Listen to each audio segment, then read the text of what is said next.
మనస్ఫూర్తిగా వారందరికీ నమస్కారం తెలుపుతూ,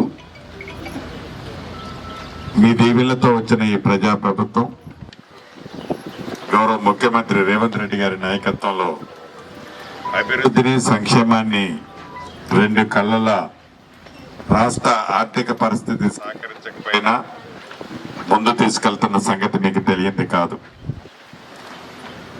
దాంట్లో భాగంగా ఒకప్పుడు కరెంట్ అంటే ఎప్పుడు వస్తుందో ఎప్పుడు పోతుందో, అసలు వస్తుందా రాదా, రాత్రుల పూట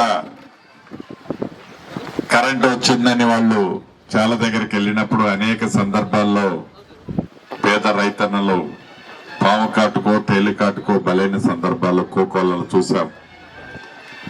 ఉచిత కరెంటు కాన్సెప్ట్ ని ఆనాడు దివంగత నేత కాంగ్రెస్ ముఖ్యమంత్రిగా వైఎస్ రాజశేఖర రెడ్డి గారు ఈ రాష్ట్రంలో, దేశంలో ఏ రాష్ట్రమో ప్రవేశపెట్టని విధంగా ప్రవేశపెట్టి అద్భుతంగా రైతన్నలకు ఉచిత కరెంట్ ఇచ్చింది కాంగ్రెస్ ప్రభుత్వం.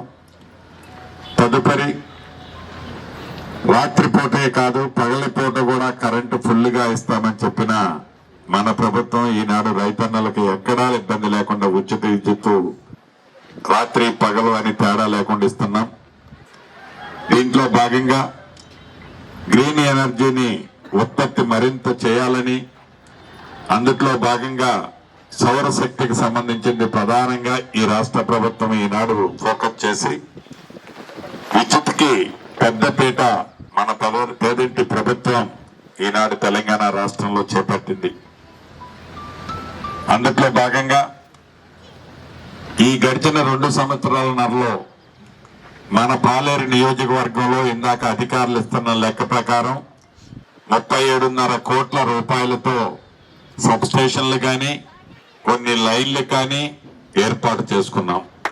ఈ 37.5 కోట్లే కాకుండా ఇంకా 9 కోట్లు పెట్టి ఇళ్ల మీద పైన హైటెన్షన్ లైన్లు, ఇళ్లకు ఆనుకొని ఉన్న కరెంటు లైన్లు అన్నిటినీ కూడా మనం వచ్చిన తర్వాతే ఎప్పుడో కొన్ని దశాబ్దాల నుంచి ఇబ్బంది పడుతున్న ఆ ఇంటి ఓనర్లకి విముక్తి కల్పించి వాటన్నిటిని కూడా తీసేయటం జరిగిందని చెప్పడానికి గర్వపడుతున్నాను.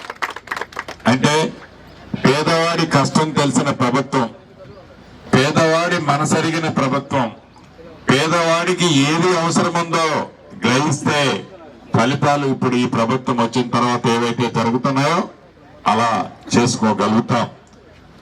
అంతేకాదు సంక్షేమ కార్యక్రమాలు కూడా ప్రతి పేదవాడికి ఎక్కడా ఇబ్బంది కలగకుండా పేదవాడికి అవసరమైన ఇంటికి సంబంధించిన ఉచిత విద్యుత్ 200 యూనిట్లు, సన్న బియ్యం, తెల్ల రేషన్ కార్డు, ఆర్టీసీ బస్సులో ఆడబిడ్డలకు ఉచిత బస్సు సౌకర్యం, ఇందిరమ్మ ఇళ్లు ఆనాటి ప్రభుత్వం విస్మరిస్తే కులము మతము అని అడగకుండా అర్హులైన పేదవాళ్ళకి మొదటి విడత ఇచ్చాం. 2వ విడత కూడా నాకు తెలిసి 2-3 రోజుల్లో మొదలు పెడుతున్నాం. 2వ విడత ఇస్తాం, 3వ విడత ఇస్తాం, 4వ విడత ఇచ్చి ఏ అర్హులైన వాళ్ళు కట్టుకుంటున్నారో 5 లక్షల రూపాయలు ఉచితంగా వాళ్ళకి ఇచ్చే కార్యక్రమం ఇప్పటికే చేపట్టాం. భవిష్యత్తులో నిరుపేదలు ఎవరూ లేకుండా రాష్ట్ర వ్యాప్తంగా అర్హులైన